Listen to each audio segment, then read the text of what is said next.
Hello साथियों, आप सभी को क्रांतिकारी नमो बुद्धाय। जय भीम, जय संविधान, जय ज्ञान, जय विज्ञान, जय मूल निवासी।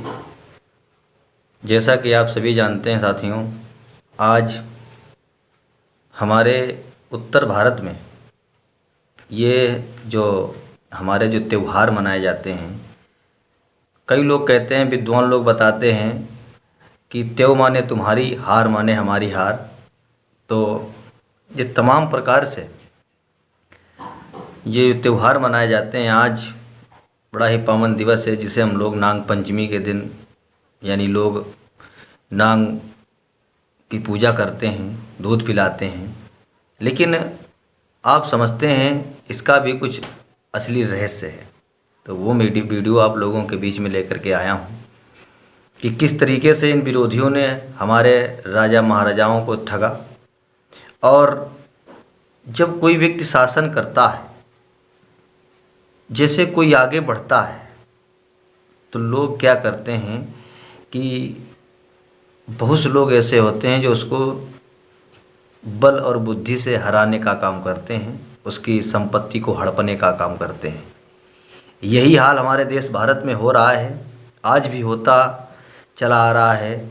आपस में भाई भाई में लड़ाई, घर घर में लड़ाई और तमाम प्रकार से जातिवाद, जिसका प्रकोप तो बहुत तेज़ी से ही चल रहा है मेरे प्रिय धम्म बंधुओं। तो ये मैं वीडियो आप लोगों के बीच में लेकर आया हूँ क्योंकि आज ये जो गुड़िया बीच चौराहे पे लोग पीटते हैं, और इस सावन के महीने में अर्थात ये नाग पंचमी के दिन ये त्यौहार लोग बड़े धूमधाम से बहुत से लोग मनाते हैं। क्यों मनाते हैं, इसका कारण ये है। ज़रा इस वीडियो में 2 मिनट का समय निकाल करके आप लोग ज़रूर सुनेंगे। इसका असली रहस्य ये है कि उत्तर भारत में हस्तिनापुर के महाराज परीक्षित, जिनका पुत्र था जनमेजय, तो जनमेजय जो था, पहले महाराज परीक्षित को इन विरोधियों ने हराया। कैसे हराया, आप सभी ने कथा को खूब, जिसने सुना होगा वो जानता होगा, जिसने नहीं सुना होगा वो क्या जान सकता है।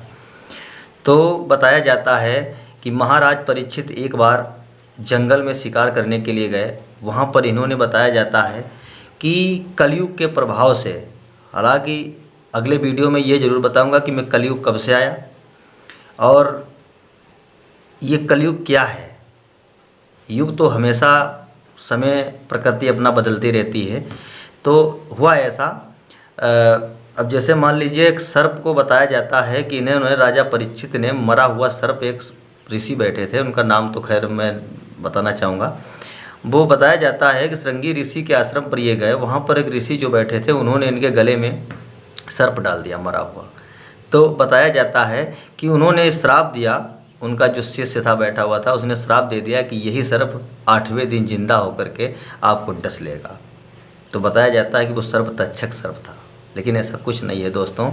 ये बुद्ध कहते हैं, बुद्ध का धम्म ये कहता है कि जन्म भी सत्य है और मृत्यु भी सत्य है। आज तक कोई व्यक्ति जो इस पृथ्वी से परिनिर्वाण हुआ है, इस भूमि से जिसका परिनिर्वाण हुआ है, वो आज तक कभी जीवित नहीं हुआ है। लोगों विज्ञान कहती है। तो उसके बाद में फिर महाराज को बताया जाता है इन विरोधियों ने बल और बुद्धि से हराया। उसके बाद में जब इसका पुत्र हुआ तो उसने अपने पिता का बदला लेने के लिए, और आप तो समझते हैं कि शासन सत्ता, और जब कसके बुद्धि पर व्यक्ति के गाज पड़ती है तो उसकी बुद्धि काम करना बंद कर देती है। यही हाल रहा। तो उसके बाद में जनमेजय से यज्ञ करवाया गया। बताया गया कि आप यज्ञ करो और इसमें समस्त नाग जाति को आप आमंत्रण करो। लेकिन इन्होंने जब यज्ञ किया, बताया जाता है कि उसमें समस्त सर्पों को ये हत्या करने लगा। लेकिन ऐसा कुछ नहीं है, ये सब हर बात पर ये जो कल्पना करी गई है। लेकिन दूसरी बात इसमें ये आती है, जब इसने यज्ञ किया तो उसमें इसने समस्त नाग वंशी लोगों को आमंत्रण किया, अर्थात बुलाया। तो जब वहाँ पर इकट्ठा करने के बाद वहाँ पर भीषण युद्ध हुआ। जब भीषण युद्ध हुआ तो इसमें हमारे नागवंशी समाज के लोगों का अत्याचार जब हुआ तो यहाँ से उन्होंने भागना प्रारंभ किया। जब ये भागे तो इधर उधर जाकर के घरों में छिप गए। तो महिलाओं ने इनको छिपा लिया। हमारे देश भारत की जो महिलाएं थीं, कहा जाता है कि महिलाएं बहुत ही दयावान होती हैं।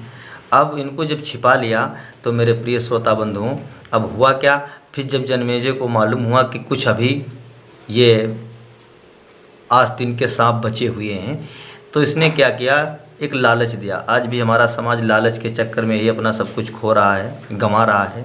तो इसने लालच क्या दिया, लालच ये दिया कि ऐसा करो कि इनको लालच दो जिससे ये मालूम हो जाए कि हाँ ये नागवंशी, अर्थात ये जो नागवंशी समाज के लोग हैं ये छिपे हुए हैं।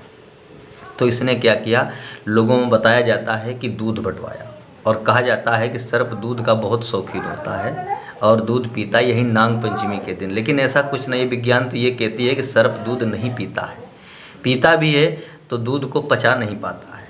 मेरे प्रिय धम बंधुओं, तो गौर से सुनिएगा। फिर जब इसने दूध बंटवाया तो जिन लोगों ने दूध लिया, अब उनके यहाँ से इसने क्या किया, स्त्रियों को बीच चौराहे पे इकट्ठा किया, हर स्त्री को बुला करके इकट्ठा किया, और उसके बाद में इसने लोगों को कोढ़ों की मार करवाई। जब उन स्त्रियों को इसने मारना शुरू किया, चौराहे पे पीटना शुरू किया, तो इनको ये बर्दाश्त नहीं हुआ। जब बर्दाश्त नहीं हुआ तो ये अंदर छिपे नागवंशी लोग, जो सच्चे हृदय से कोमल ईमानदार व्यक्ति, सच्चे एक दूसरे के प्रति आहुति देने वाले, आज उन पर टूट पड़ते। तो वहाँ पर लोगों दंगल होता है, कुश्तियाँ होती हैं, और वो कहते हैं वहीं से ये जब उनकी रक्षा करते हैं ये नागवंशी लोग उन लड़कियों की, तो जो लोग जीत जाते हैं, बताया जाता है जो मतलब विजय होते हैं, वो लोग कुश्ती दंगल करके आदि झूला झूलने लगते हैं, और उसके बाद में जो हार जाते हैं वो शोक मनाने लगते हैं। और उसके बाद में जब ये बताया जाता है दंगल होते हैं, तो वहीं पर इन्होंने अपने घर से जो नहीं कहते हैं वो चना और ये जो वगैरह ये गेहूँ वगैरह बांटे जाते हैं, ये वहीं से प्रथा चली है। इसका असली रहस्य ये है कि हमारे समाज के लोगों पर यह अत्याचार होता रहा, लोग करवाते रहे, विरोधी लोग करवाते रहे। तो इसका वर्णन किया जाए तो वर्णन तो बहुत बड़ा होगा, वीडियो को हम अंततः इतना लॉन्ग नहीं करना चाहता, इसलिए थोड़ा सा संक्षिप्त में मैंने बताने का आप लोगों को प्रयास किया। गुड़िया क्यों पीटी जाती हैं, इसका कारण यही है। इसलिए पीटी जाती हैं क्योंकि हमारे समाज की महिलाओं को बीच चौराहे पे पीटा गया था। वही आज ये रीति रिवाज लेकर के हमारी जो माताएं बहनें हैं वो बिल्कुल समझने का प्रयास नहीं कर रही हैं। करना चाहिए कि आखिरकार इसके पीछे कारण क्या है, यही कारण है। इसीलिए आपका सम्मान जो भारतीय संविधान, इंडियन कॉन्स्टिट्यूशन जो से मिला है, वही सम्मान आपका धीरे धीरे कम होता जा रहा है। इसलिए साथियों, जय भीम। मिलते हैं अगले नेक्स्ट वीडियो के साथ में। अगर वीडियो अच्छा लगे तो चैनल सब्सक्राइब कर देना दूसरे वीडियो के साथ में। यहीं से लोगों तमाम प्रकार से प्रथाएं चलिए। क्रांतिकारी नमो बुद्धाय। जय भीम, जय संविधान।